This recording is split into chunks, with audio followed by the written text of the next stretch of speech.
welcome to Masters of the Forge, episode 41. My name is Snorre, and I have with me today the ever happy and funny and finally awake Adam. Hola! Yes, I'm awake.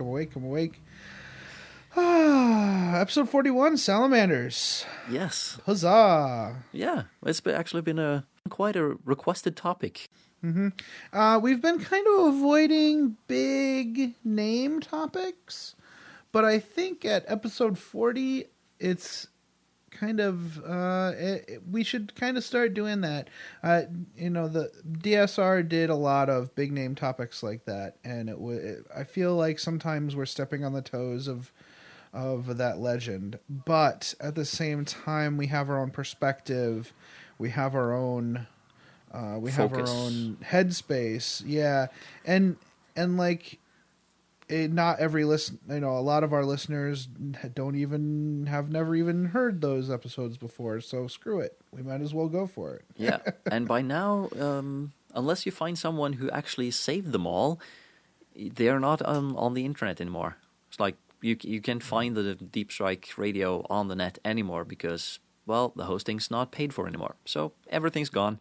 As listeners, you can expect a few more high-profile topics from us as we go forward. Obviously, we'll still strive to, kind of highlight lesser-known topics, but I expect to see more of these high-profile items. So, what have you been up to in the past? I think it's been 4 weeks since 3 weeks since we recorded, Snorri? Yeah, it's been about 3 weeks. And as always, I haven't really done much. No, actually, I have done a fair few things this time. I built and magnetized a multivariant Lehman Russ. That was kind of fun. I saw that, dude. That looks awesome. Yeah, and it wasn't too hard either. I just started looking at how to do the magnetization. I was thinking first to magnetize the place where you actually stick the barrel into the turret, but that was probably going to be kind of fiddly and also probably wouldn't work all the time. And as I looked at some of the barrels, I was like, this thing's not gonna fit into the turret without some heavy modification. And then it was like, hey, wait a minute, I can just take the bottom of the turret that you won't see anyways and just magnetize that. So you can just open the turret, slip the barrel in, and close it again. And it worked fine. So genius. Yeah. I'm pretty sure that this is the way most people do it anyway, so I don't think I've invented anything exciting here, but it was fun to figure this out myself. And it gives me a bit of confidence when it comes to magnetization of multivariants. So I have two more Lehman Russes and one Baneblade that I'm going to magnetize up. So it's going to be good. It was a good learning experience. And then nice. I also built a Wyvern Hydra multivariant, but I didn't need any magnets there because all you need to do that is just... I realized that, to make the Wyvern, it would look kind of stupid to have the Hydra ammo clips on the side of the guns.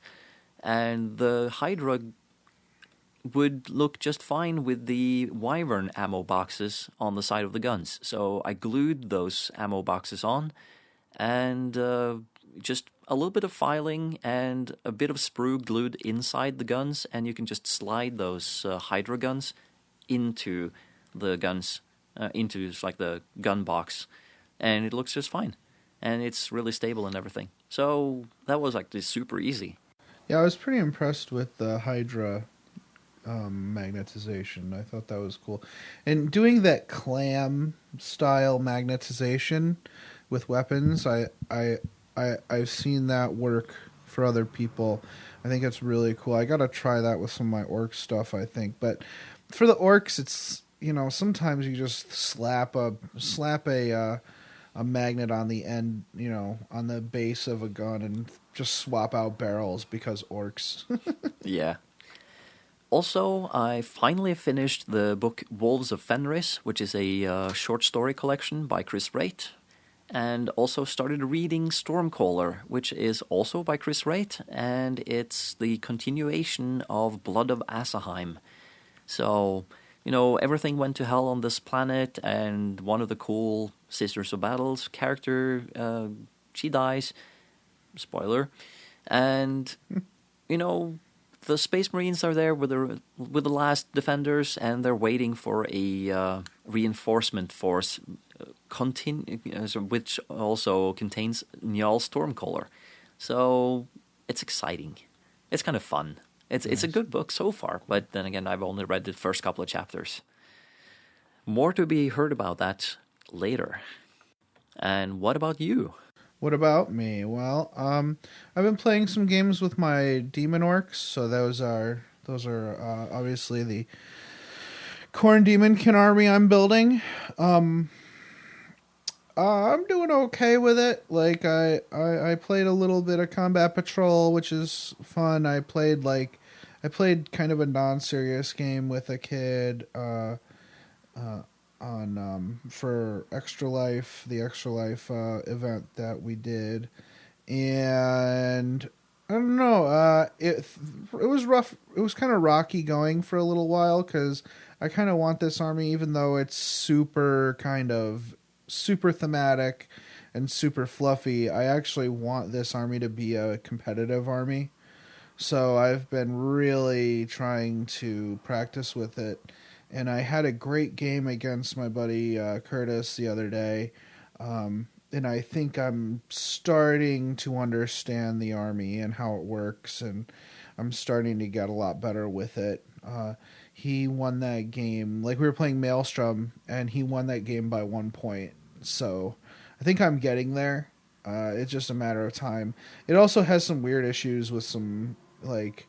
It's funny, like, a lot of the... Sometimes when you make these competitive armies, they can have severe weaknesses against some fluffy armies, because the fluffy army is created with such weird units that nobody takes anymore, that they might have this kind of specialization or some kind of element that is actually the rock or the paper to your rock.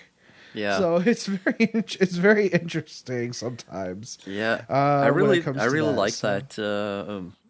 If you have the most hardcore internet list army, then you'd be surprised what will beat you, because it's most likely a non-competitive army that just includes stuff that no one ever takes because it's not competitive enough.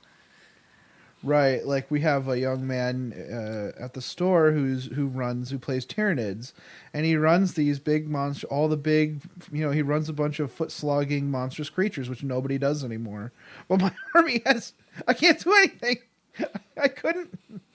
I lost pretty bad. It was great. It was like, oh, okay, good, very well. I guess we know that now. That's great. So I was in a hobby slump for a while after my vacation because I was exhausted, and also we had some illnesses in the house. It was like I just recently was able to pick up the paintbrush and start working on 10 pigs, which are my flesh hounds. I use the boar riders. I don't use the riders. I just have the boars from those, using those as flesh hounds. I need to buy more 50mm bases from Litco, actually. I've been buying the wooden bases from Litco, and I need a bunch more 50 mils. So I'll have to get on that. But I'm starting to paint them up, and I also, at the same time, am painting my war boss on a pig, which is, my lord on Juggernaut. Because that pig is the same color as the other pigs that I'm painting, so I might as well get that painted up. After that, I'll only have boars to paint, and I'm gonna paint a few more skeletons, which I'm using as cultists. So that'll be fun. I'll definitely post pictures of those when they're finished. While I was on vacation on the boat, I read Gunheads by Steve Parker. That was a pretty good book. It is basically about the tank unit. Well, it was it was more of a combined force, but it really focused on an armored division who went looking for the Fortress of Arrogance, which is Commissar Yarick's Baneblade, which he left on Golgotha. It was interesting. I liked the book. I enjoyed the book, and it was interesting to see more in the way of like world conditions, how different world conditions there are, and how Golgotha is very rough on tanks and very rough on people. Like a lot of people died from the getting this grit in their bodies from the sand blowing around. It poisoned them. I thought one of the interesting things was one of the characters, a tank commander, was upset that he had to leave his awesome Lehman Russ on the last world he was at, and it was like a newer tank with sponsons and stuff like that, and he coming to Golgotha, his tank was replaced with a older style Lehman Russ, no sponsons, higher profile. He didn't like it, but his Lehman Russ was the only tank not to stall out during the long trek to the first beachhead. So and he grew to like appreciate it, and like at one point he was mad at the tank, and his crew were like, "Sir, we really don't appreciate you bad mouthing the machine spirit of the tank. We really." Like she's listening. Like it's really funny. Like how that it was really interesting to see that aspect. Like, don't say that. She's listening to you. Yeah. Like she'll definitely seize up on us if she listens to you. If she hears you say that, sir, please. Yeah. The whole superstition over technology is kind of amusing in 40K. Mm-hmm. Yeah, there were just a few things like one of the characters like saw a ghost in the previous mission, and it's really introduced in a weird way. It almost feels like it was added in after, and I didn't get it. I just didn't get it. Like, why would he see a ghost? It doesn't sound like he's a psyker, and ghosts, like, what? I don't get it. So maybe there's a plot point from another book that I'm not getting that would have made more sense. But the book didn't say that it was a continuation of another story either, so I don't. Also, the way that they he actually used like the commanders, like one of the commanders actually uses the word fruit. Like anybody who doesn't make it to so and so location in 3 minutes is a fruit. Like, really? We're gonna do that? This book was published in 2009. We're gonna what? I don't get it. Maybe they have sort of like found references to people being called vegetables. If they're maybe. So maybe that's the whole thing. They just don't quite understand. So he just understood it as a fruit, not a vegetable. Right? Maybe. No. Well, I'm like it was more like an epithet used for I know. For yeah, so it's like and also it's funny and I don't think I'm not insinuating that Steve Parker has a problem with it. I'm just saying it's like, especially because it was another great thing was the priest, the Ministorum priest. He was known to have romantic appetites that were inappropriate, but they all loved him. So it's not like they they actually have a problem. It's just weird. I don't know. It was just an interesting book. I definitely, it's a quick read. I read it in a couple days while I was sunning myself on the deck of a cruise ship in the Caribbean. So it was nice. It was a really nice time. So I've been looking at the Warzone Damocles Callion stuff and the Raven Guard rules. I don't know if you've noticed yet. I haven't read them. They're very similar. You haven't read it? They're very similar to the tactical rules you made up for the Crimson Sabers characters. Yeah, they're like, they get to re-roll the mission. I think it's actually called I think it's called the same thing. Hold on. I have it open. No, I just closed it. But I think it's even almost called the same thing, like know the right time to strike or something like that.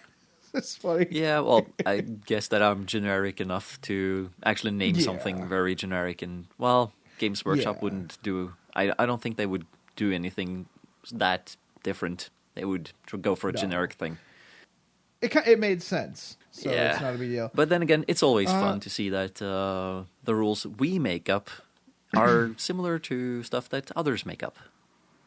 Mm-hmm, exactly. Yeah, like it shows that we actually do think about this stuff, and it's pretty much in line with what GW puts out as far as thought process is concerned. Not necessarily quality.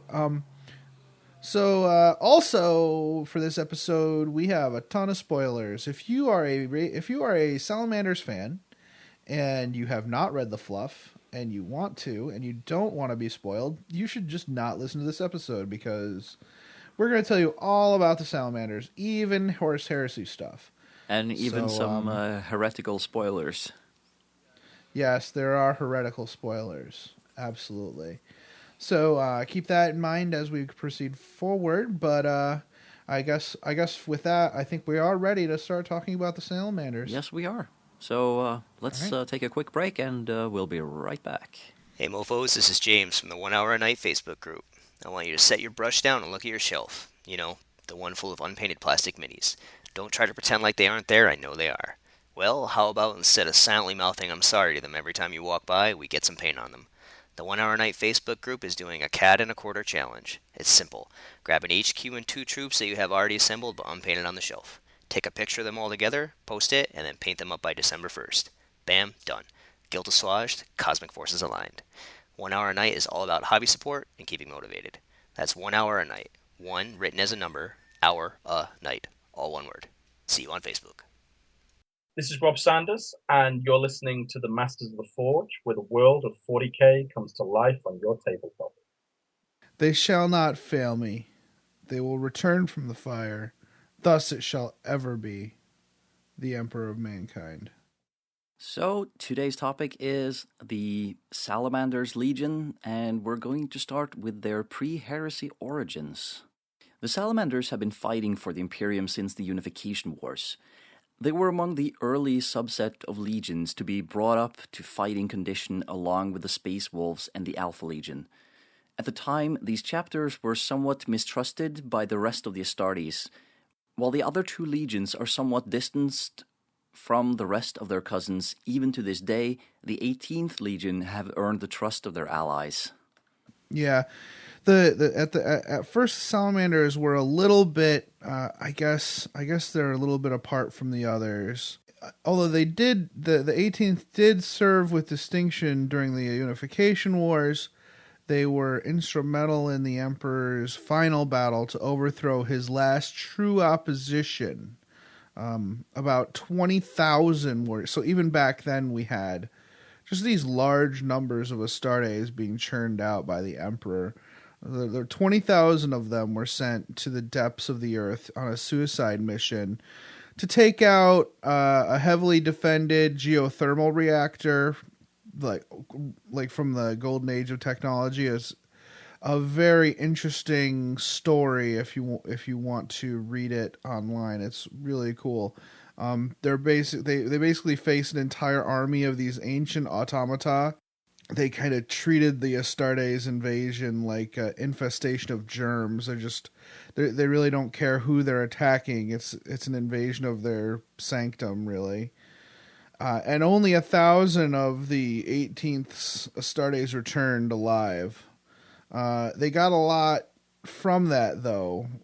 Not only the pride of their emperor and the begrudging respect of their contemporaries, but also first-hand knowledge of the technology they had faced and eventually used to their advantage deep within the earth.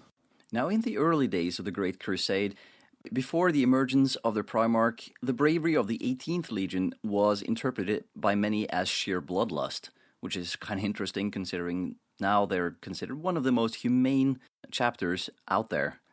The Salamanders served across all theaters of battle throughout the growing Imperium, and they were rarely fielded as a unified force, but alongside the Imperial army. The Salamanders were given the most grim and impossible tasks, and those who served beside them began to think of the Salamanders as harbingers of woe. If the Salamanders were involved in an operation, then clearly there would be desperate bloodshed in store for everyone involved. That is not really fun. No. Yeah, they started to kind of like throw these salamanders into these terrible situations. But the salamanders refused to back down from a fight. They didn't retreat. They had this headstrong attitude that meant attrition wore on the 18th Legion more than any other legion in those days. They refused to retreat under any circumstances or for any reason. This earned them the disdain of many of their contemporaries. The Legion's numbers never really reached full strength, and their leaders garnered few lasting relationships with other astartes. The 18th Legion became quite isolated because of that. And I guess one could argue that the Salamanders needed their Primarch more than any other legion.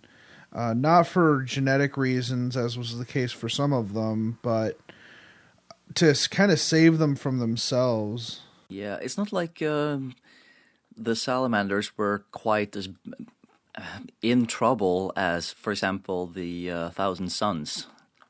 Yeah. Yeah, like they didn't need this, otherworldly or physical like guidance. They just were without purpose almost. Yeah. Now the 18th Legion's Primarch, Vulcan, would be found on the death world of Nocturne, and the people of Nocturne are a resilient lot. Although their culture lost most of its knowledge of technology during the disconnection from Terra and human society as a whole, their society remained relatively stable and modern. They had no room in their society for war amongst themselves because they had their own world to fight with. Nocturne is a dangerous place. Its moon, Prometheus, is so big that the world really should be considered a binary system.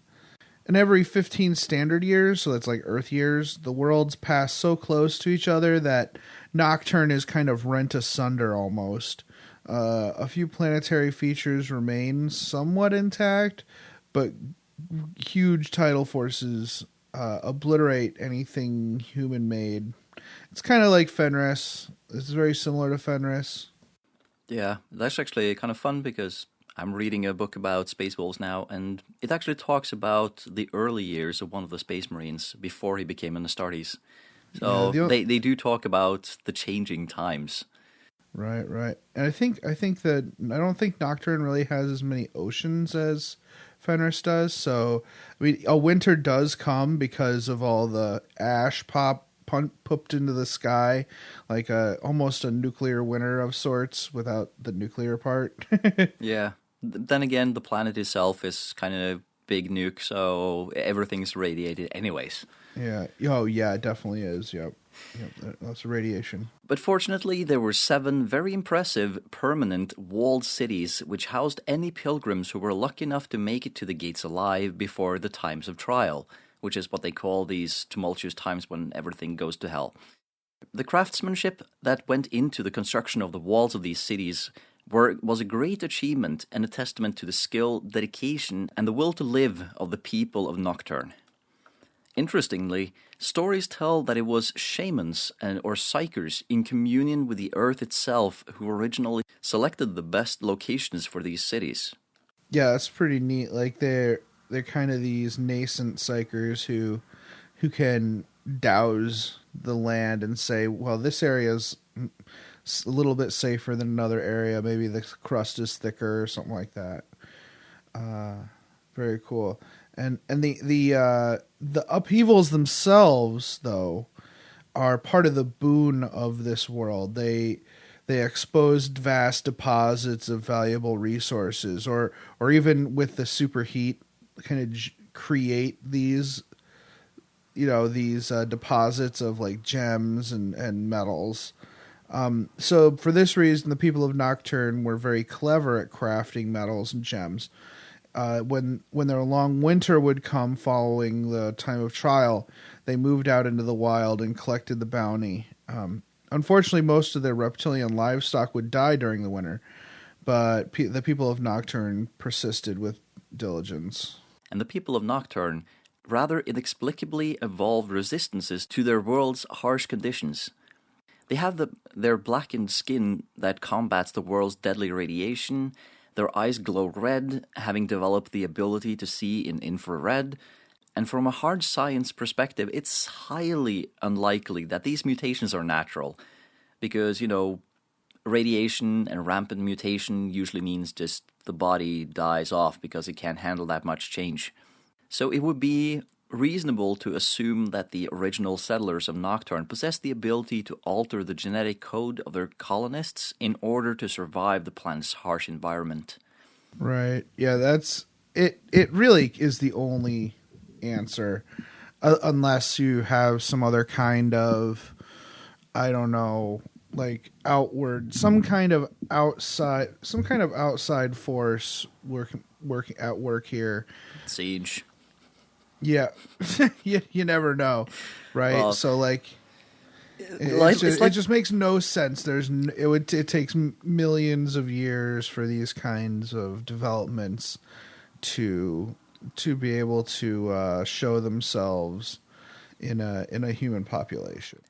And also, I was thinking that they haven't exactly any knowledge of technology before.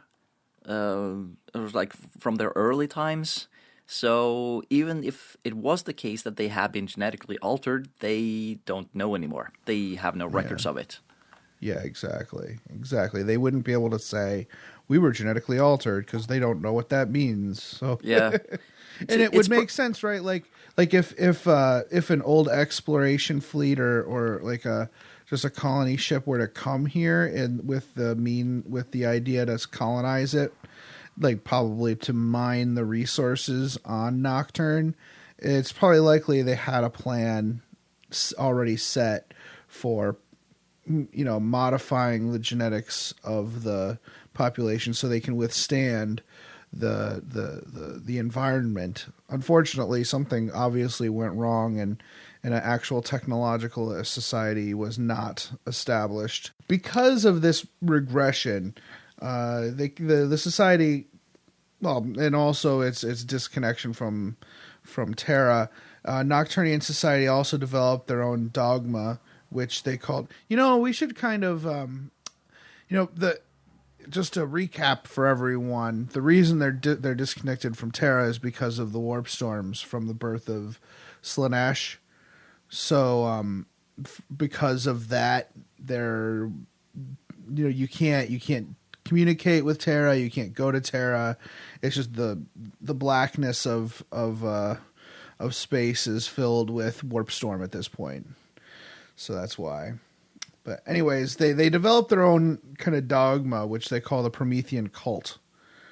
Prometheus is Nocturne's large moon, the hammer to Nocturne's anvil, forging individuals with unparalleled character and physical ability. The dogma of the Promethean cult really focuses on two ideals, which I think are kind of a dichotomy, but it makes sense when you think about it. So one is this value of self-reliance.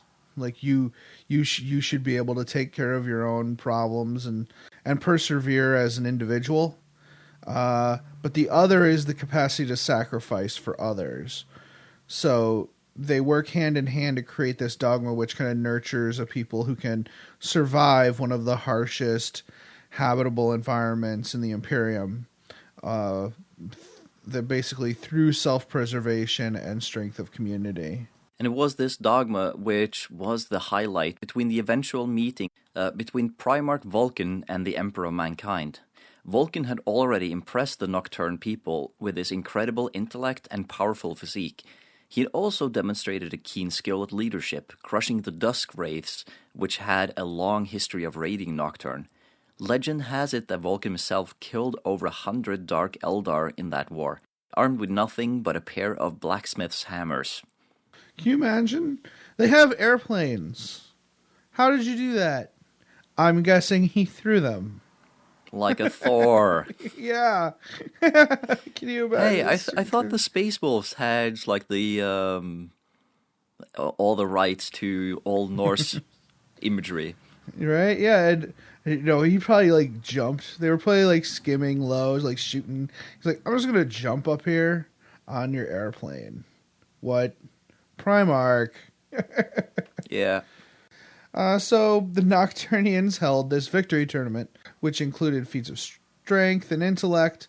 And this pale, oddly garbed man arrived and boasted that he could beat all the best of them. And he was clearly fetching for Vulcan, who quickly agreed to the challenge. Duh. And but the pale man also offered a wager that the loser would swear fealty to the victor. But Vulcan liked the cut of his jib, so he agreed. And the contest went on for days, which is how you could expect things to go when the Primarch fights the Emperor.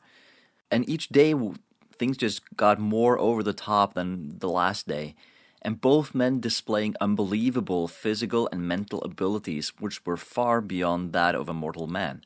It was clear that the contest would result in a tie if the final trial were not designed in such a way as to challenge both contestants. Right, like there was one where you had to hold an anvil over your head, and usually the contest goes on, that contest takes like 4 minutes for a normal person of super strength on Nocturne. But that went on for like a day and a half, and it was like, okay, this is not going to end, so let's end it here because this is stupid.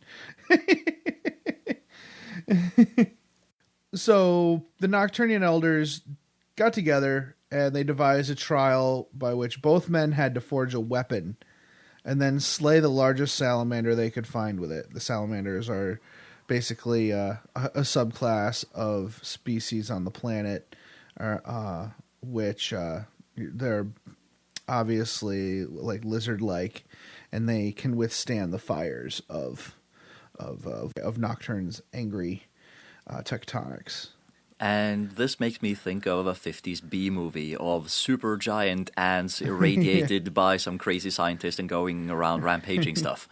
Yeah, like I like just seeing like a regular salamander on like a model set, yeah, like knocking over toys.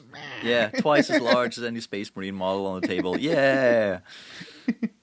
Now they only had a day and a half to complete the challenge, so that added to the difficulty. Vulcan forged a warhammer, while the Pale Stranger forged a super keen sword, and they both climbed Mount Deathfire in search of a fire drake, the largest, most deadly species of salamander. Vulcan easily completed the task. I mean, obviously, it's his backyard. But as he was returning with his prize, the volcano exploded and knocking him off a sheer cliff. He was able to like grab himself, and he kind of dangled there for hours while he kind of had the fire drake in one hand and holding on with the other. He refused to let go because he didn't want to lose the contest. Again, that whole self-driven attitude. And when the stranger appeared, he had a fire drake even bigger than Vulcan's. He saw the Primarch in peril, and he threw his fire drake in the lava flow, which separated them. There was like a river of lava between the Emperor and the Primarch. And so he threw his fire drake in the lava and rode it like a raft to the other side and rescued Vulcan. That's so epic. The freaking Emperor, Jesus. Yeah. Oh, spoiler alert. Right? Yeah. Never mind. So technically, Vulcan was victorious because he actually brought a fire drake home, but he refused the honor, obviously, because this stranger had a much bigger fire drake. He just couldn't bring it back because he used it to save his life. So, true to the Promethean dogma, Vulcan knelt before the stranger and swore fealty to him, stating that anyone who valued others more than their own glory deserved his devotion. And I think that's a pretty good move. That was I thought that was really cool. Like Vulcan really showed his colors at that point. He kind of sees that as like just the ultimate showing of the Promethean way, and I thought that was cool, and it really illustrates for us how important that is to the Nocturnians and Vulcan in general. And it also shows what the Emperor really wanted the Space Marines to be, because he wanted them to be greater than themselves. They should be someone who doesn't care about personal glory, but are more interested in doing what's best for everyone. Yeah, absolutely. And at this point, the stranger, of course, reveals himself to be the Emperor of Mankind, and Vulcan was hesitant about leaving his people, but the Emperor promised him that countless worlds and even more people needed him. Also, Nocturne would be well protected by Vulcan's progeny, the 18th Legion of Astartes. Right, yeah, it's not like he was abandoning Nocturne in any way. He just needed to take his time and go spend a little time with Daddy. So likely due to the world's unconventional pre-industrial society, Vulcan was kept close to the Emperor for some time before his complete integration with his legion. He learned voraciously and fought bravely beside the Emperor. His Promethean beliefs never left him, though. They may have been a bit foreign to the other astartes he interacted with, but he continued to value self-reliance and individual human life while learning the tenets of modern warfare. Interestingly, the astartes bearing his genetic heritage, which were already a part of the Imperium, also shared some of these conceits to a degree. During this time, the 18th Legion had been the only legion within range of the Taurus division, which was hard-pressed against a massive orc fleet. As the 18th Legion harried hundreds of orc ships, many of the region's worlds were evacuated. The Salamanders held the orcs on the dead world of Antime, promising the orcs great battles against a powerful foe. This, of course, drew every orc in the region to their doorstep. That's very clever, because that's what happens. When you promise orcs a good fight, they'll come. Of course, when you beat your chest and say "come get some," you're gonna have a pretty bad death toll. So clearly, this took a heavy toll on the 18th Legion, but they refused to call for aid. The rest of the legions were engaged throughout the galactic north and east. But also it could be said they were demonstrating the genetic predilections of their Primarch, determined to finish the job they started, or at the very least give even more people time to evacuate from other nearby systems. They took great pride in this too.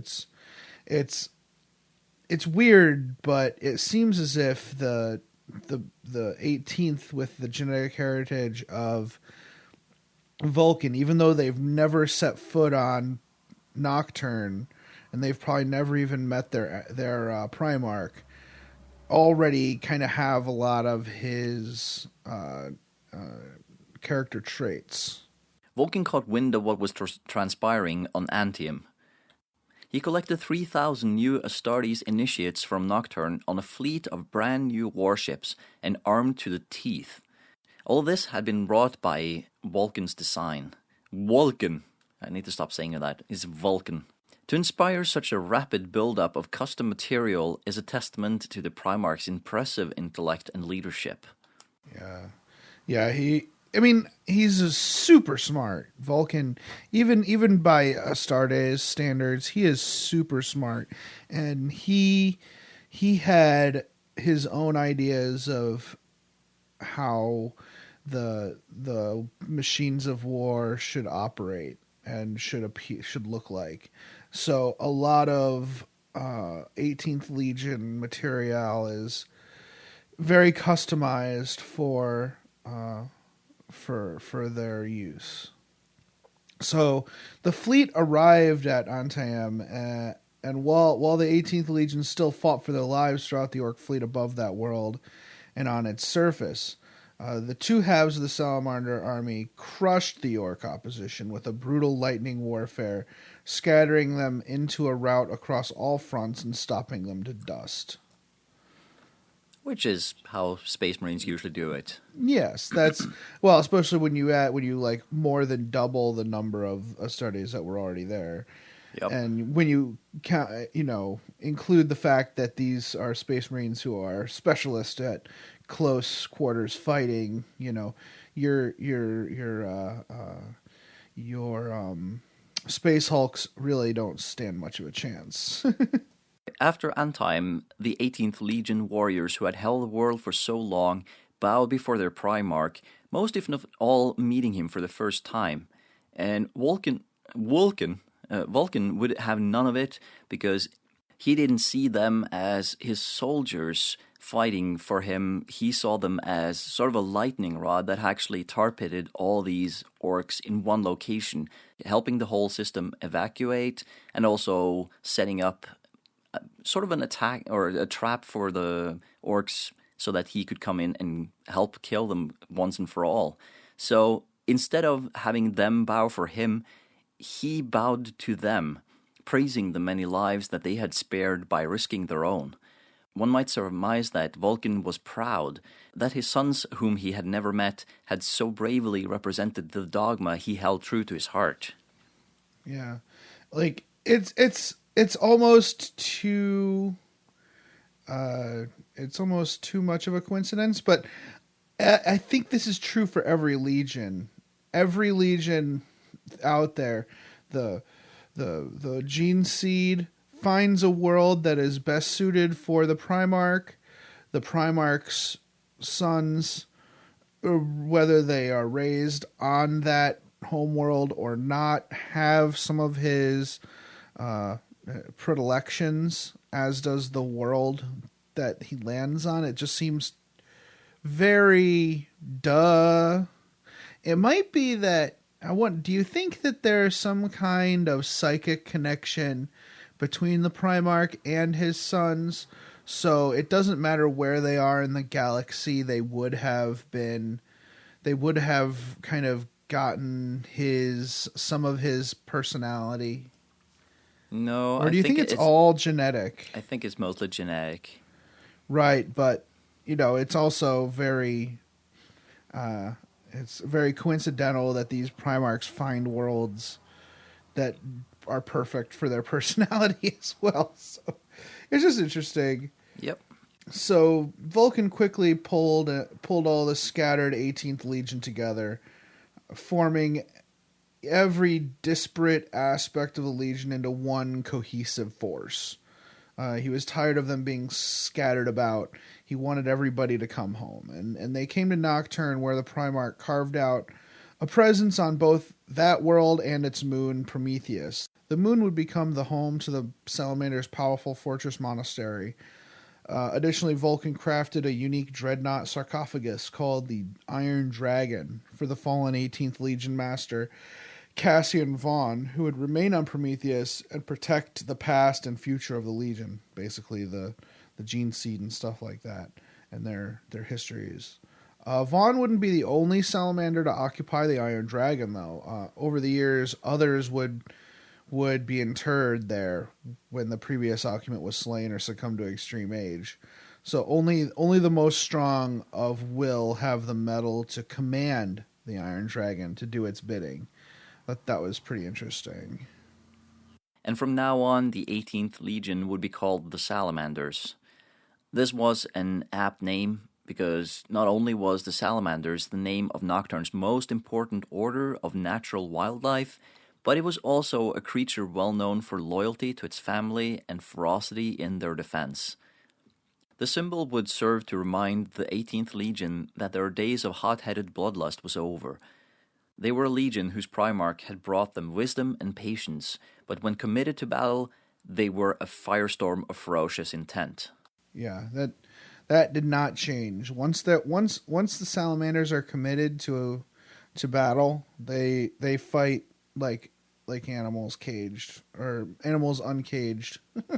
For this reason, of course, the Salamanders were very successful in bringing Imperial worlds into compliance and destroying Xenos threats throughout the Great Crusade. The Salamanders were crucial in important mission in which the Emperor disguised himself as a remembrancer in order to get information from the Eldar on webway technology. During that mission, Vulcan was forced to purge the world of its human population because it had become so fully corrupted by the Eldar, which had liberated them from their previous masters, the Dark Eldar. So I thought this was interesting because the Salamanders do all they can to kind of save humanity, but they do often find themselves in positions where they have to purge entire planets with fire and kill a whole lot of people. So it must leave some pretty deep scars on Vulcan and the Salamanders who have to do that kind of thing. But even in the early missions of the Crusade, the Salamanders' dogma caused rifts between them and their brothers. During another scrap with the Eldar, Vulcan was disgusted when Conrad Kurz purged an entire city of humans in order to secure the compliance of a world's population. After a fight of the matter which nearly came to blows, the brothers would never repair the rift between them. Yeah, it's interesting, like yes, that it worked too. Like he purged the city and everybody else complied, basically. They kind of separated the population into 50% loyal, 50% not loyal, and they ended up purging a whole bunch of people. And it worked, but the Salamanders are not a ends justify the means kind of chapter. No, Night Lords, they don't mind a little bit of terror. Yeah, exactly. It's interesting. So the Horus Heresy rolls around, and as with the other victims of the Drop Site Massacre, the Salamanders had a relatively limited role in the Horus Heresy. You might want to skip the next few minutes up to the next break if you don't want Horus Heresy spoilers. There aren't a ton, but yeah, just skip ahead if you don't want any. Anyways, as with the other victims of the Drop Site Massacre, the Salamanders had a relatively limited role in the Horus Heresy because they spent much of their time rebuilding the Legion after losing most of their brothers on Istavan. Vulcan himself disappeared and reappeared on the stage multiple times throughout this conflict. So on Istavan, he was captured by Kurz, and through that traitor's acts, it became clear that Vulcan was a perpetual. Perpetuals are, of course, individuals who are, for whatever reason, impossible to kill, except through use of a weapon crafted of fulgurite, the physical manifestation of the Emperor's destructive power. The Emperor, for example, is a perpetual as well. This genetic trait, or modification, is rare in the extreme, and only a handful of individuals are known to have it. Today, the only confirmed perpetual is Anval Thon of the Grey Knights. I looked up his story. He's pretty cool, actually. But this story is not about him, or this episode is not about him. So Vulcan was executed and tortured by Kurz multiple times. Eventually, Kerr's cooked up a vexing mage to torture Vulcan with further. Kind of like, he's like, well, okay, I can't kill him. And torturing him really doesn't work. I'll torture his mind. So he's like thinking he might be able to break Vulcan. And so he puts him in this maze, puts his warhammer at the maze's center. Even though the maze is designed to be impossible to solve, Kurz underestimated his brother's genius, and Vulcan was actually able to reach the center, heft his hammer, and use its secret personal teleporter. So this maze is basically a cheat, the way it's designed. You're not supposed to be able to actually reach the center, but Vulcan sees right through the cheat. Unfortunately, the teleporter sends him light years away to Macragge, where he appears above the planet's surface and falls to the surface, practically burning to a cinder as he does. But that he's a perpetual, so whatever.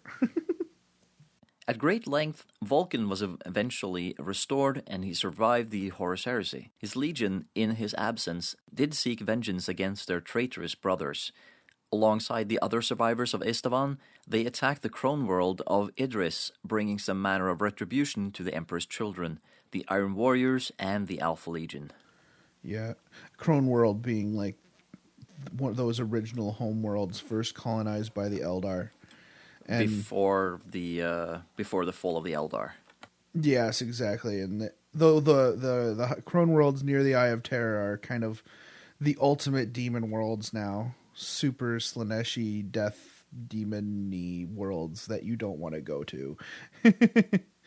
But yeah, so that's the early history of the Salamanders. I think it's a pretty cool. I didn't know most of this stuff. You know, this was very cool research project. I think these Space Marines are a bit more interesting than I originally gave them credit for. Yeah, I think they're a cool sort of a chapter now, and they do have an interesting backstory, though it's not really my backstory. It's not or my kind of backstory.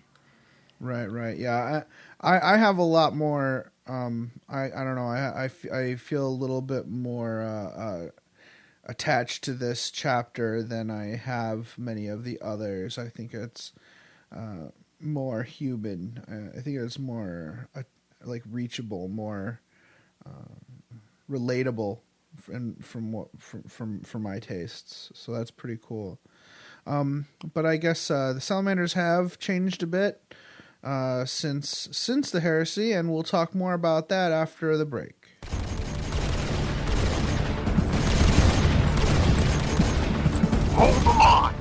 NGC 40K, where the story meets the table. Join the hosts at Pete's Bar as they explore the craft behind the models, the story behind the scenarios, and the camaraderie behind the game. Listen to the podcast and join in the discussion at ngc40k.com.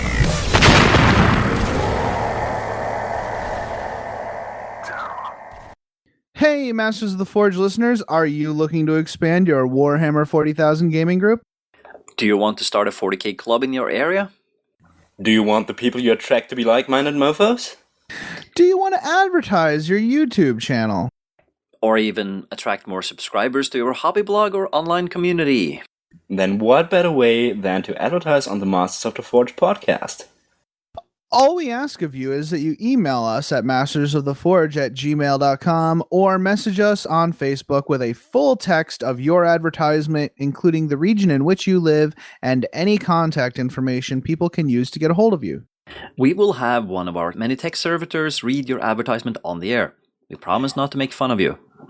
Though we can't always predict the actions of our servitors, you really can't find good help these days. No, you can't. And we're back from the break, and since we covered the pre-heresies and heresy stuff just now, it's time to move on to the post-heresy part. Yes, Warhammer 40k. Yep, which is what this podcast is really about, for some strange reason.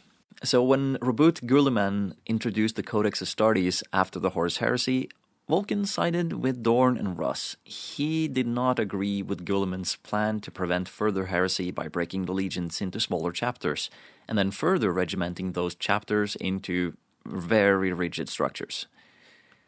Eventually, in a compromise that arose in order to avoid another schism, Guilliman agreed not to break up the Salamanders. Right, but it's not much of a compromise as far as the 18th is concerned. Like other legions, especially the Space Wolves, is a pretty big compromise on his part because they are basically a legion. But for the Salamanders, they didn't really even have a chapter strength at that time anyways. It's believed that the Salamanders sired few, if any, successors in the years after the heresy either. It's rumored that the Storm Giants and the Black Dragons, who share some of the temperamental and tactical similarities with the Salamanders, are successors, but there's no real evidence of these claims. It could be that their gene seed was stolen or hijacked by someone in the Imperium to make these successors. The Black Dragons seems like that would be a good explanation for their existence, clearly. But I guess that's a story that will either never be told or for another day, at least. Yeah. Before his disappearance 7,000 years ago, Vulcan maintained the arrangement of dividing his chapter into 7 companies, which he called realms, named after the 7 houses of Nocturne. Each company is slightly over strength and consists of a command company, 3 battle companies, 2 reserve companies, and a scout company. The ultra-elite command company, also called the Fire Rakes, are based out of the Fortress Monastery on Prometheus. The 7th company is scattered through Nocturne, interacting with the people, learning with them, and protecting them. The other companies are based on tracked conveyors, which travel between settlements on Nocturne's surface. Also, some astartes of each company act as community leaders in the 7 sanctuary cities, which are now fortified bastions with underground elements extending to the deepest bedrock and are protected by potent void shields. Yeah, it's pretty cool. They're actually kind of similar to the Ultramarines in some way, aren't they? Like they integrate with society on their world and guide them. And work with them. Where I guess the Ultramarines are more of a rulership situation, whereas the Salamanders are more of a partnership type situation. But there are some similarities there. It's pretty cool. Yep. So the chapter hasn't really grown past these numbers since the order was laid down after the heresy. There's several reasons for this, beyond simply their low numbers coming out of the Civil War. Nocturne itself is a deadly world, and proper initiates are relatively rare. The initiation process is quite rigorous, and initiates often push themselves farther than other chapters in order to prove their individual worth in battle and in other contests. Clearly, the Salamander's code hasn't changed all that much. And the way the Salamanders are, their reverence of self-sacrifice. Like, I can even imagine regular Salamander Marines having just a really high turnover rate, just because they push themselves to the point where, they're willing to sacrifice themselves for others. So I can't imagine this chapter ever growing too much beyond their allotted 1,000-ish members. No. And today, the Promethean cult is recognized as an official offshoot of the Imperial cult, so the Salamanders are not accosted by the ecclesiarchy. Also, the absolute loyalty and sacrifice by the Salamanders on countless occasions have left a mark on even the most jaded souls of the Inquisition, who do not dare question the chapter's rather unique genetic mutations. Right. And I would see the mutations of the Salamanders to be more like metahuman than like proper like mutation. I would see them as more like the Ogren or the where Rattlings? the rattlings, or those individuals than just mutants. Which I guess there's a fine line, isn't there? Yeah, I think it is. But you can't really touch someone as obviously loyal as these salamanders.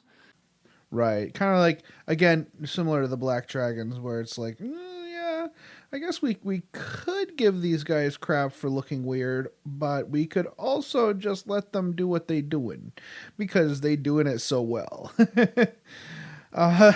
So their dogma has evolved over time, at least for the astartes of the Salamanders. Not sure about the regular people of Nocturne, but followers are now encouraged to emulate Vulcan the Primarch and worship the Emperor of Mankind. So it still instills its followers the dichotomy of personal isolationism and care for your fellow man. One must, at least symbolically, face immolation in order to be prepared to fight for the good of the many. Ritual scarification is a common method of proving one's mettle. Salamander warriors brand themselves before and after each battle, like one to mark the occasion, and another to celebrate victory or even defeat.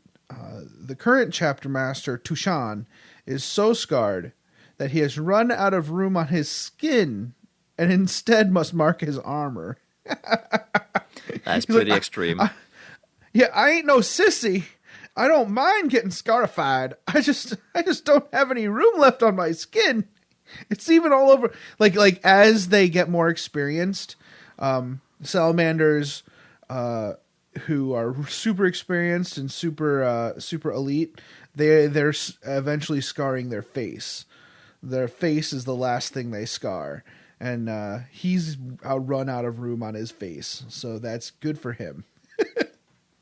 And the Salamander's combat doctrine favors hammers, melta-weapons, and flamers for obvious reasons.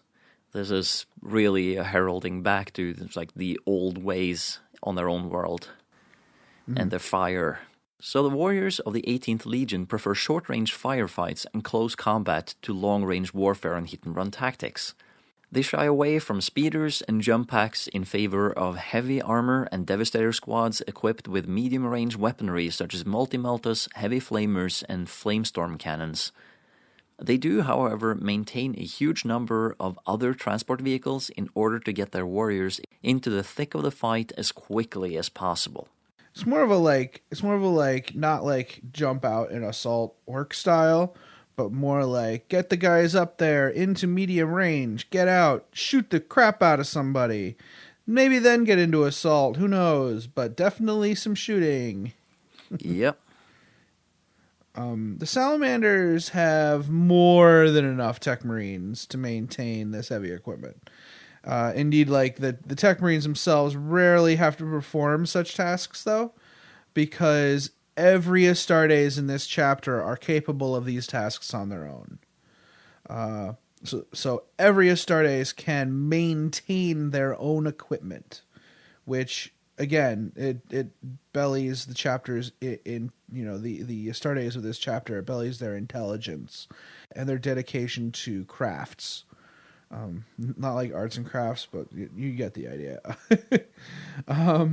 This frees up the Tech Marines to craft equipment of pretty impressive quality and advanced capabilities. It doesn't hurt that the chapter has an affinity with the Adeptus Mechanicus and also boasts a homeworld which perpetually generates precious resources on a 15-year solar cycle.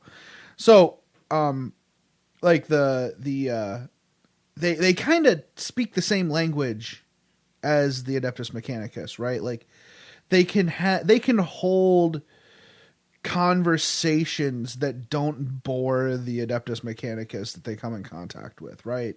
They actually have this kind of relationship with them beyond just tolerance. I think that they actually get each other to a certain extent. And although the Salamanders boast the usual military positions within the chapter structure, such as a chapter master and the master of the forge, they also appoint a forge father. The Forge Father is an interesting role in salamander society because he is an exemplar of what it is to be a salamander. Not only must he be a highly skilled warrior, but he must also demonstrate singular devotion to the Promethean dogma. The Forge Father has sacrificed whatever he can for the Imperium and its citizens, and has done so on his own merits. For this reason, the Forge Father is always granted the name Vulcan after their Primarch. Right. Which is why, like, when you say Vulcan, you kind of always say Vulcan Histon when you're talking about the current Vulcan, because it's a different person. Yeah, it's a title. Vulcan has become a title. Yeah. The Forge Father is the keeper of the Tome of Fire. So this document is actually way more than a single volume. It's a massive text set down by the Primarch Vulcan himself. It's full of prophecies and instructions meant to both enlighten and confound his sons throughout the ages. Of course, he would not stand for simply giving his progeny all the answers. They must work for it and prove themselves worthy of harnessing the knowledge the tome provides. Chief among these things are locations of the 9 relics of Vulcan, of which 5 have been located. And 3 of the relics of Vulcan are carried by the Forge Father: the Spear of Vulcan, the Caesare's Mantle, and the Gauntlet of the Forge. The other 2 are the Chalice of Fire, which is an impressive forged ship, and the Eye of Vulcan, an orbital laser defense platform. The Chalice and the Eye never leave the vicinity of the chapter's fortress monastery on Prometheus. 4 relics remain: the Engine of Woes, the Obsidian Chariot, the Unbound Flame, and the Song of Entropy. It is thought that once these final relics are located, Vulcan the Primarch will return to lead the chapter once again. Those names are pretty cool. Like, it makes me wonder what they are. Like, the Obsidian Chariot, I can imagine, is like maybe some kind of jet bike or something like that. Even though the chapter doesn't really use jet bikes, I don't know. Maybe it's similar to the chariot that what's his name from the Space Wolves has. Ah, you mean Ragnar?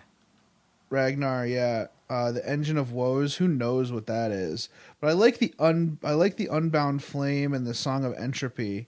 Like the Unbound Flame, I wonder if it's some kind of crazy power source that, like some kind of generator or something that could fuel some other device. And the Song of Entropy sounds like it's just code, like some kind of code somewhere that's for some reason special. I don't know. Or some kind of machine spirit. I don't know. Maybe. Song of Entropy could be a machine spirit. That would be cool. Yeah. Anyways. And you can always imagine that this be something and cook up your own stuff. We encourage that. Exactly. Yeah, and I think that's kind of the intent there, isn't it? So people can tell their own stories. So machines and knowledge aren't the only thing the Sons of Vulcan were granted by their Primarch. The chapter Gene Seed grants the Salamanders an impressive resistance to toxins, which are exceeded only by the Death Guard. The chapter's Gene Seed seems to be uncorrupted and strong. Which is after reading a lot about all these chapters, that seems to be very rare. The astartes of the Salamanders seem to have a slower reaction time than that of other chapters, but it's been kind of surmised that this has less to do with their physical makeup, but more about their kind of deliberate demeanors. If the Salamanders have this temperance, right, that could cause them to hesitate slightly before acting, which it'll save lives, but maybe not necessarily the Astartes' lives. So let's move on to their modern history, which is what has been going on in the last couple of years, I guess. Mm-hmm. The Salamanders have enjoyed a glorious and decorated history in the service of the Imperium. They have fought every enemy to the Imperium imaginable, from orcs to Eldar and from Tyranids to Necrons. To list all of their deeds here would be a long undertaking, so Yeah. We don't have the time. We're going to give you the highlights. Right. They've been an established piece of the 40K lore for years, and it would be insane to try and list everything. Read it up on it yourself. There are lots of novels and stuff that you can read that detail a lot of this, or Imperial Armor books. So, first of all, the Vulcan Histon has an interesting rivalry with Trazen the Infinite. For example, he once fought Trazen in personal combat when the Overlord attempted to steal the Spear of Vulcan. Later, after Vulcan beat him, Trazen would announce that he had found the Song of Entropy. But of course, that would prove to be a ruse meant to lure Vulcan and attempt to steal the spear again. Again, he was unsuccessful, although scores of Battle Brothers paid the ultimate price. And the Salamanders took part in the Badab War, fighting against the Astral Claws, even though they had fought alongside them in the past. Heresy would not be forgiven. Sadly, their chapter master is later slain by Huron Blackheart, and the current chapter master, Tushan, takes his place. Right. Then the Salamanders had an interesting role in the Second War for Armageddon. While their brothers from other chapters won glory on the front lines, decimating countless orcs, the Salamanders agreed to take on other tasks. They protected supply convoys, columns of refugees, and served as rear guard, protecting the thinly defended areas, thick with civilians and few combat troops. So it's the front lines push out, and that often leaves the rear guard slightly undefended. The enemy could come around or use air support to drop in and attack civilians, and so the Salamanders protected that region. While they earned little glory, as some warriors would desire, they did earn the gratitude and praise of the rank-and-file Imperial Guard, and the civilians of Armageddon. Now, in the Third War for Armageddon, the Salamanders committed most of their chapter with elements from every company. They used their skills at boarding action to all but recreate the chapter's early battles against the orcs in space. They destroyed several rocks in the process. Also, they further showed their respect for human lives when they stepped in to protect a population which was abandoned by the Marines' malevolent. Whether due to concern over their brothers' disregard for the people or simply a tactical reason, 2 full companies remain on Armageddon to defend the human population there. It may simply be that no other battle brother can withstand that world's season of fire.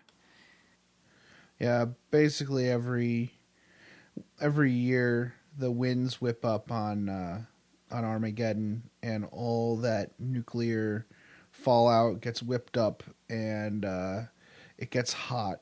And normally, even astartes can't withstand, standing around in that crap for long.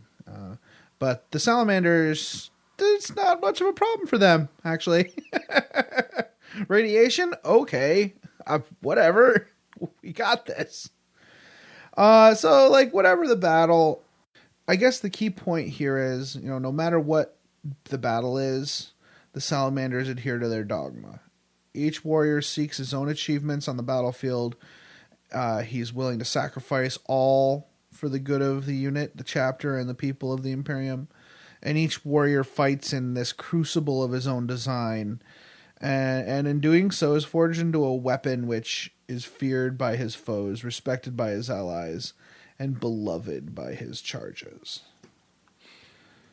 And I think that's pretty much everything we can cover in a reasonable manner, of course, before we before we move on to more tabletop stuff. Yeah. All right. Yeah. Take a listen to these messages, and we'll be back. Dallas-Fort Worth Nerd Night is a community organization that throws tabletop gaming parties for charity. We believe tabletop gamers are uniquely qualified to build better local communities because of the types of relationships built while gaming. If you'd like to learn more about how you can play games and help people with DFW Nerd Night, check out www.dfwnn.org. That's www.dfwnn.org. So we're gonna have a relatively short discussion about playing Salamanders on the tabletop. I'm sure there are a lot of listeners out there who have a lot more experience than we do with Salamanders in the game of 40K. I think we're all very familiar though with how they play, because for a long time I think the Salamanders were a very popular choice from a competitive standpoint. So it's less so now, but things are a little more balanced than they used to be. But from a narrative perspective, they have a lot to offer, and we'll expand on that a little bit here today. So the regular rules for the Salamanders include a really great, like a 4+ feel no pain versus flamer weapons, which makes complete sense considering how resistant they are to fire. I guess, burning hot promethium though still has a chance to take its toll on them. They reroll to wound and armor pen with flamer weapons because they really know how to purge. And any character can have a non-relic mastercrafted weapon. So that really that represents their forging abilities. They are able to create objects of great skill and craftsmanship. Yeah. And of course, we have Vulcan Heston, which is basically a captain with some pretty cool war gear and artificer armor. All melta weapons in his detachment are considered mastercrafted. His Gauntlet of Fire is a digital weapon and also a heavy flamer. The Kasari's Mantle gives me 3+ invulnerable save, so that's better than an Iron Halo, isn't it? Yeah, by 1. Yeah, so that's even better than a normal Iron Halo. And the Spear of Vulcan is a Strength +2 AP3 mastercrafted weapon. He also has the Iron Resolve Warlord trait, so that gives him Feel No Pain. And his points cost is actually kind of reasonable. Yeah, I think these create a good basis for the Salamanders. I think it's only the beginning though. I think they could use a little bit more. I think they've really focused on the craftsmanship / fire aspect of the Salamanders in these rules. I don't think they've really touched on the Promethean cult at all here, and I think that could be enhanced by a supplement of some kind. Later on, you'll see that we've kind of done something about that. But first, we're going to talk about the Badab War. This Imperial Armor book has a lot of interesting information in it as when it comes to deploying some more a more variety of Salamanders units. And also some cool paint schemes. Yeah, exactly. Like, so the paint schemes for the Salamanders are basically green, black, and gold. What else? Gold. That's right. And you don't have to do it all with just like these solid colors. You can do some interesting striping on the tanks, and they can alternate. You don't have to have the same pattern, and they often don't. I thought that was really cool. The plates, the paint plates in the Badab War book are really cool. I know a lot of people poo-poo them, but if you're looking to figure out how to paint something, if you're looking to hobby Salamanders, it's almost an invaluable resource. Yep. And we also have a couple of characters that are introduced. Mm-hmm. Yep, some characters, some tanks. It's a really they've got what do they have? They have Brayarth Ashmantle, who's the current Space Marine inside the Iron Dragon. Was it called? Yeah. Yeah, that guy is awesome. He's got the heavy flamers that can be a melt-a-gun, like, and he has this awesome ability where he takes away one of his attacks, and he basically does a heavy flamer he does like a heavy flamer to all models in base contact. Yep. It's because it's like covered in fire jets. That is so cool. And even before he became Dreadnought, he actually purged the entire moon of Imgarl. And that's pretty awesome. And for those who don't know the significance of that, Imgarl is where those special gene stealers come from. Mm-hmm.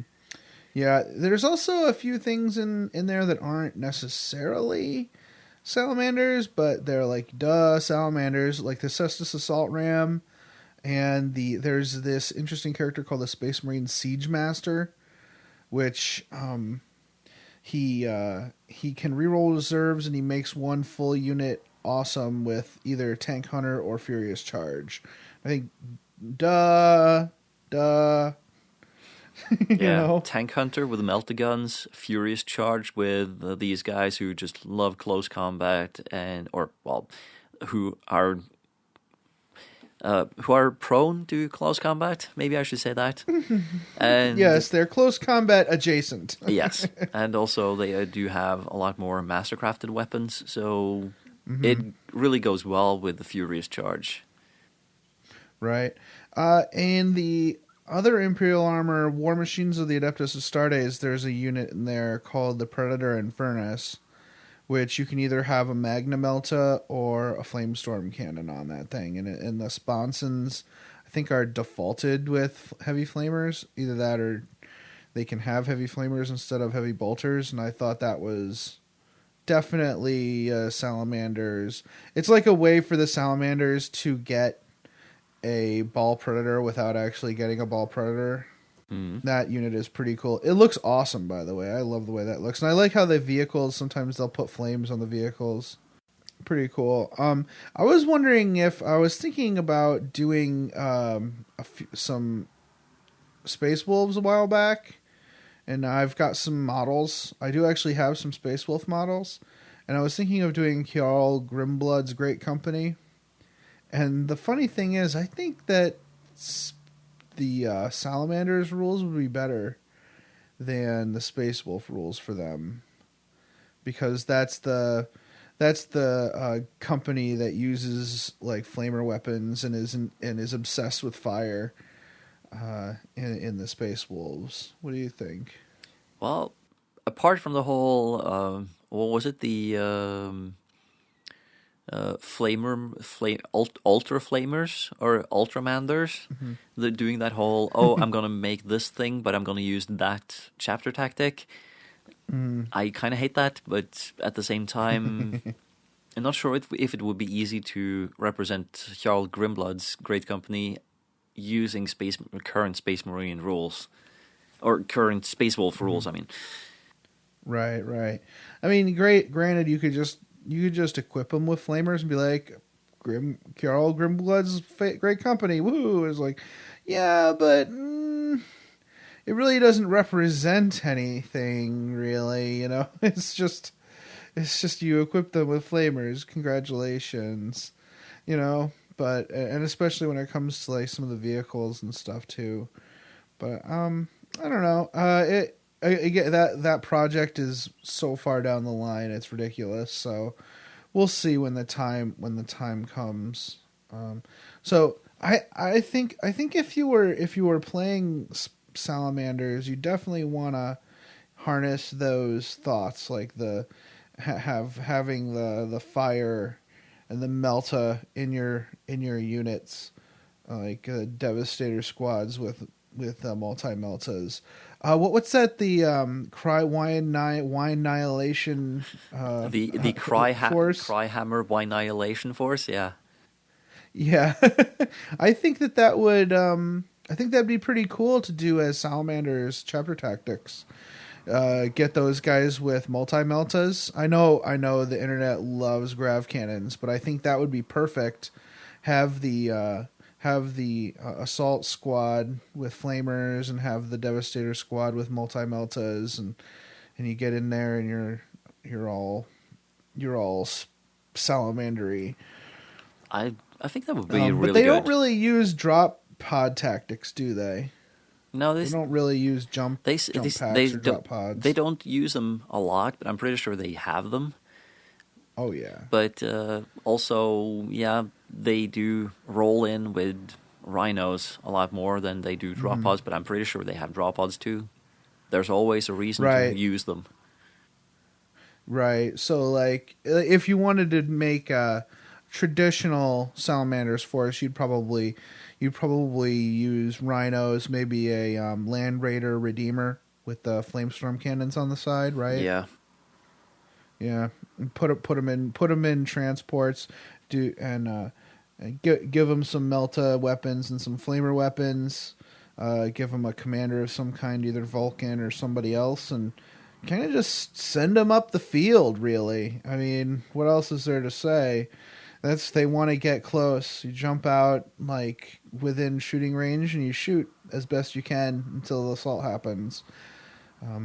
Hammers, even though thunder hammers are, like, expensive in points, I think, your sergeants and stuff, I think it would be cool to have those guys wielding thunder hammers if you were to do, a real fluffy force.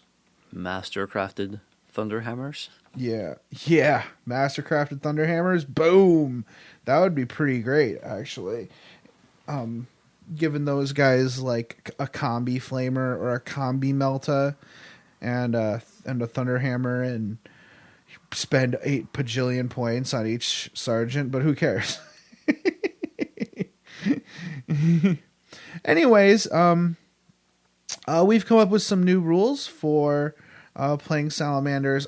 I thought that the new book that GW put out, the Warzone Damocles Calion book, I thought that was great. Have you looked at it yet? No, I haven't. It's really neat what they're doing. They took, like, the two factions. They took the Tau and the Raven Guard. Oh yeah, and they made a supplement for them that's it's a campaign, but it's also got rules. It's almost a Forge World-y book. It's almost a GW Forge World book in the way it has arranged it. I thought that was pretty interesting. The lines are starting to really blur between Forge World and Games Workshop, especially with the Horus Heresy box set that came out. Yep. And Forge World doing those, like, combo packs. So I thought it was really interesting. They came out with these new formations for the Raven Guard to make them more awesome or make them more flavorful. And to really get, like, extract as much flavor out of the Raven Guard as they can, and to more fully represent their idiom on the tabletop. So that's what we're doing here with the Promethean Strike Force. Yep. So the Promethean Strike Force allows Salamanders players to deploy their models in a typical structure of their army in a major engagement. This force assumes that your army is deployed at roughly company strength between 1,800 and about 5,000 points. The detachment must include at least one core choice and one auxiliary choice. You may include up to one more core choice, up to 3 command choices, and any number of auxiliary choices. All units in this detachment must have the Space Marines faction and must all be drawn from the Salamanders chapter. This detachment also may not include speeders, bikers, or equip jump packs. The formations in this detachment use the same formations as the Gladius Strike Force and the Codex Space Marines. That's the big combi detachment in the Space Marine Codex. However, you'll rename the 10th Company Task Force to the 7th Company Task Force for obvious reasons, and you'll also remove the 1st Company Task Force from the list. The command benefits, starting off, are self-reliance. Infantry units in this formation with one model remaining have the Fearless and Feel No Pain special rules. In addition, they become completely immune to flamer weapons. Be sure to keep track of allocated wounds and only use fast dice for one less model than your units are comprised of. So basically, if you have 5 guys left in the unit and you're rolling saves, only rolls 4 saves at a time instead of 5, because that last guy is going to have feel no pain. Units with a joined independent character would not gain this ability, because then you would have 2 people. It's not 1. But individual unattached independent characters would get this ability. So if you have Vulcan just running around on his own, he would get this ability, even though I think he already has fearless and feel no pain. So I think the interesting thing about making them fearless, if there's only one guy left, is that they don't, even when it's tactically sound, they don't always break away from the fight. They keep on, they continue on, for the to finish the job. That's kind of part of what we learned when reading through their lore. Yeah, and we also have self-sacrifice, which means that a model from this detachment may lookout serve for any other model from this detachment in the same unit as if they were a character. For example, a Salamander captain may lookout serve for a tactical marine on a 4+. Yeah, so this kind of further represents that Promethean dogma of they're willing to sacrifice themselves for the good of their allies or anybody else. From a gameplay perspective, this kind of allows your characters to take wounds instead of your regular models, or it allows one of your regular models to take a wound for a model that might have a multi-melta or a flamer. Yeah. So I from both a narrative and a competitive perspective, I think that's a pretty cool rule.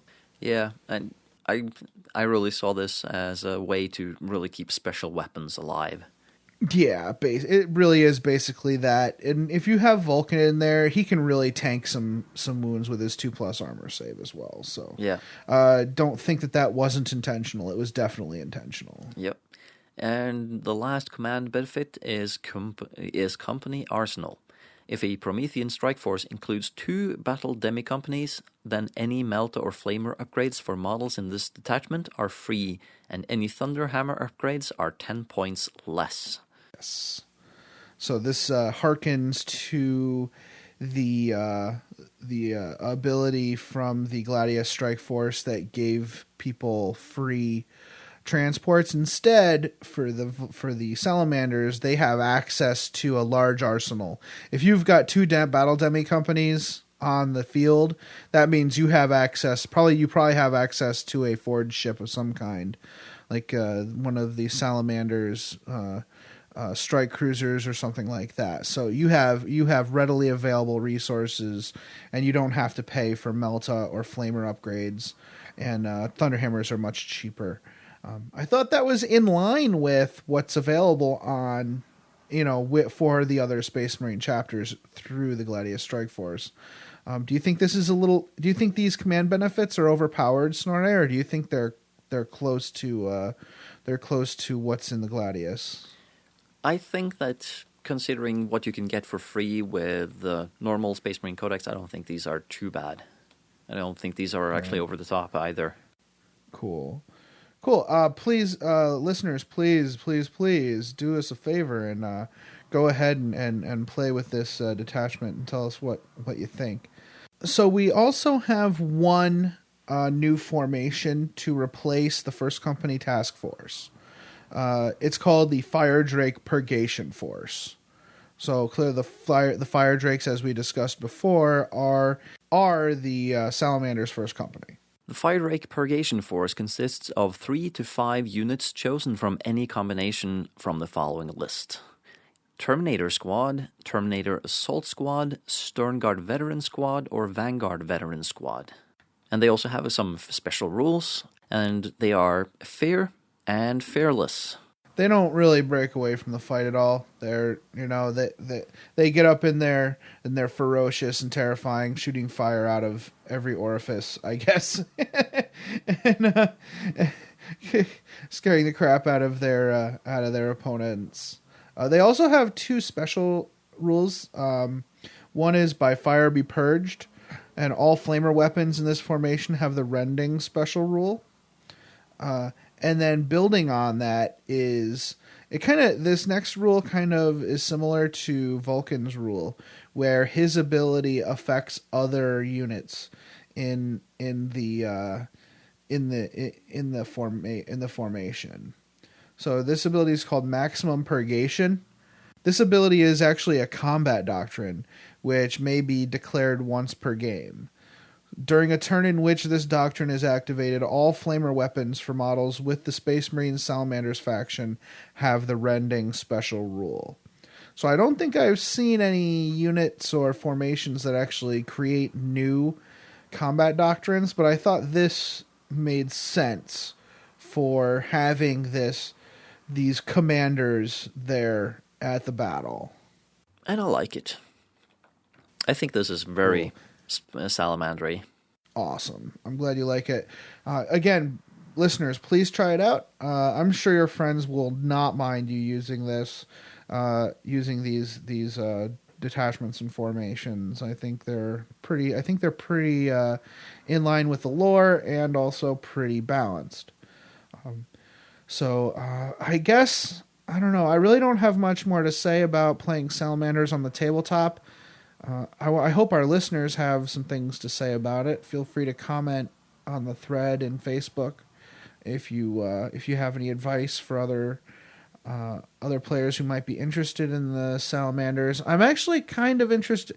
I'm like between ideas for Horus Heresy army. It's so expensive, even with the new kits that have come out for plastics.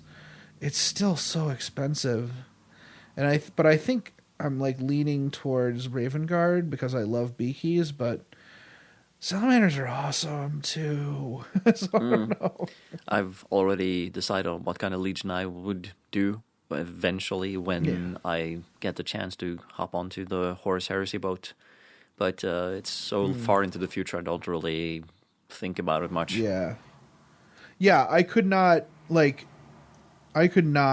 There's no way I could spend like $100 on a unit of guys right now. That's not in the cards. But I love the idea of these Salamanders with the Mark III armor, with the like breacher armor or whatever it is, and all these cool old like flamer weapons and melta weapons, all just whooping butt in like Zone Mortalis style games. I think that would be awesome. Yep. A Zone Mortalis army of Salamanders would be a great start for somebody if they were interested in the chapter. You just get like 500 points worth of models, do them up nice, and give it a try. I think that's a great start. And I think that's pretty much. I think that kind of rounds up our on the tabletop. Yeah, I think so. I guess we'll have some messages and move on to the outro. Transmission incoming from the Adeptus Terra podcast. A new monthly UK-based 40K podcast has come into the universe, based around the hobby as a whole and the rich background of the 41st millennium. If you're looking for a fun, chilled-out podcast focusing on the fluff of the 41st millennium with tricks and tips on taking part in the hobby, then why not give us a listen? You can find us on iTunes and Facebook as the Adeptus Terra podcast. You never know, you might just like it. Message ends. And that's it. That's all she wrote about the Salamanders, at least from our perspective. Again, interact with us on Facebook and each other on Facebook, and maybe continue the discussion there. And also, we do appreciate if you drop us a nice review on iTunes, which is one of the more easy places to find us. And when we do love nice reviews. Hey, speaking of nice reviews, we've been getting some great reviews on Bell of Lost Souls lately. Yeah, because this person named Bakara has taken up the mantle after Evil Ed stopped doing his This Week in 40K podcasting. So we didn't really have anything for a long time after Evil Ed stopped doing his reviews. And now Bakar has started doing reviews again. So it's not just 40K podcasting, but he's also covering a couple of non-40K podcasts. But it's a... Yeah, like X-Wing and stuff like that. There's also Flames of War and what's it called? The Warhammer Fantasy. No. Age of Sigmar. Yeah, well, Age of Sigmar, of course. But I'm thinking of the non-Games Workshop fantasy Kings of War. Oh, yeah. Kings of War. So yeah. Oh, cool. I didn't know there was a Kings of War podcast. Well, I should listen to that and see what's up. I think it's a podcast that covers multiple things, but it's not really anything I'm interested in. So I'm just like, oh, there's a podcast about that. And then I moved on. I might start Kings of War, actually. I want to find the right army, though. And that's all. I just want to find the right army. I don't want to pick the wrong thing, because I love the idea of being able to basically model a diorama for each of my units. That is so cool. That's such a great opportunity for hobby. So but anyways, yes, thank you, Bakara. We really appreciate your kind words, and we'll hopefully continue to impress. That's kind of the goal over here. So the War on Hunger tournament has escalated. That's right. So it seems that Blackguard has gotten some serious donations from several companies for prizes for the War on Hunger.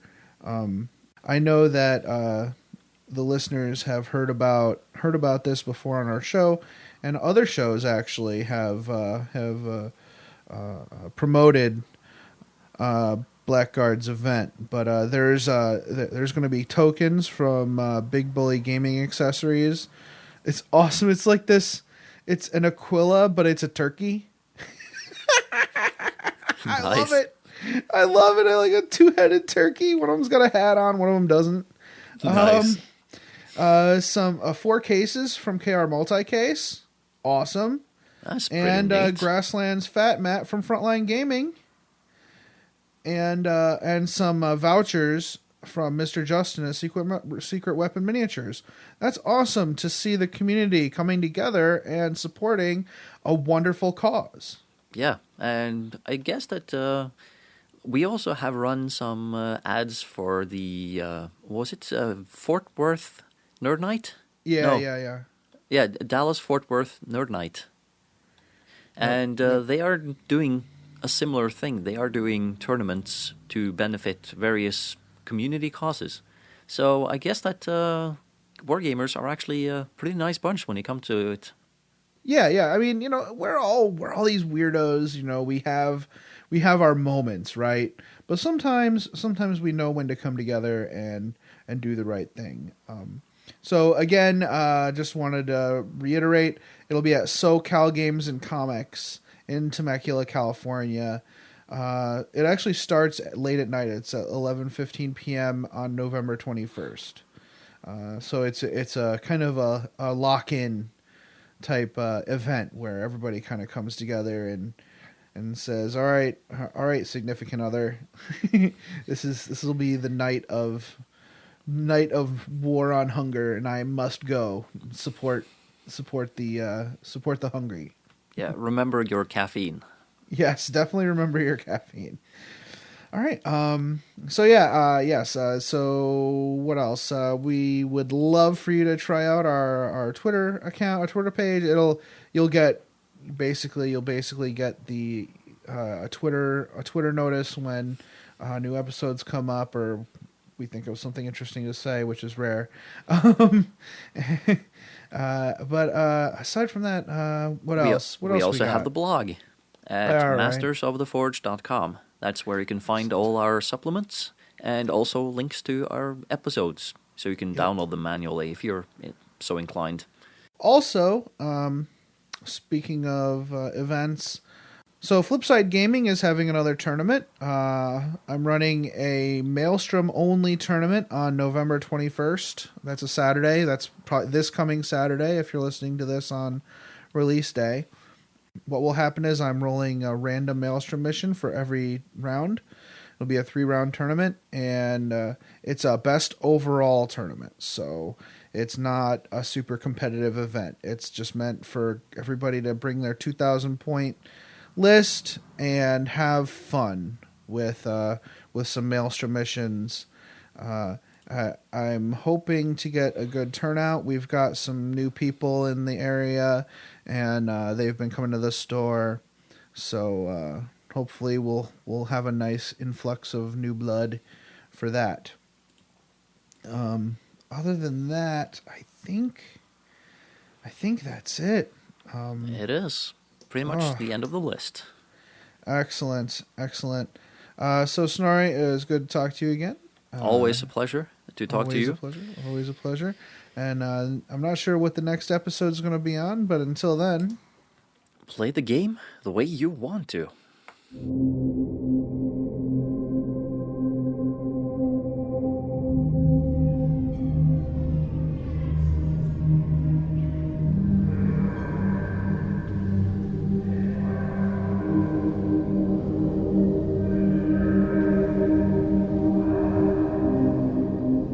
The music used in this podcast was made by Parad of the duo Sublevel 3.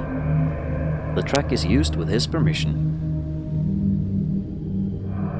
This podcast is protected by the Creative Commons Attribution, No Derivatives, Non-Commercial International License. More information about this license and contact information if you have any requests can be found at our blog, mastersoftheforge.com.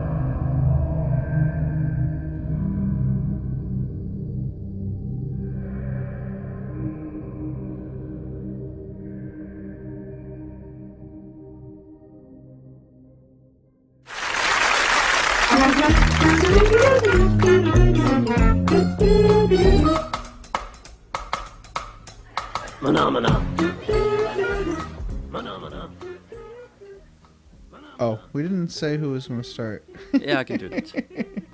Okay. I saw that. Nice work. Ooh, that was a lot of spikes. Sorry. Never mind. Just yeah.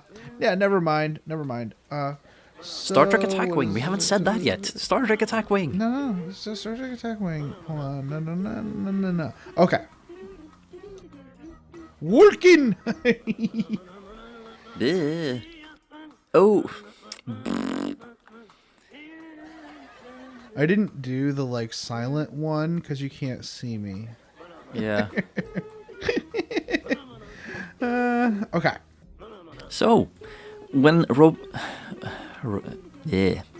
girly man.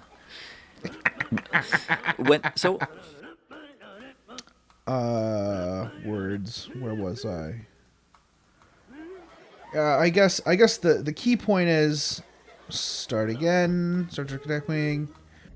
Next up. Sorry, Jason. Sorry. Cut that next up.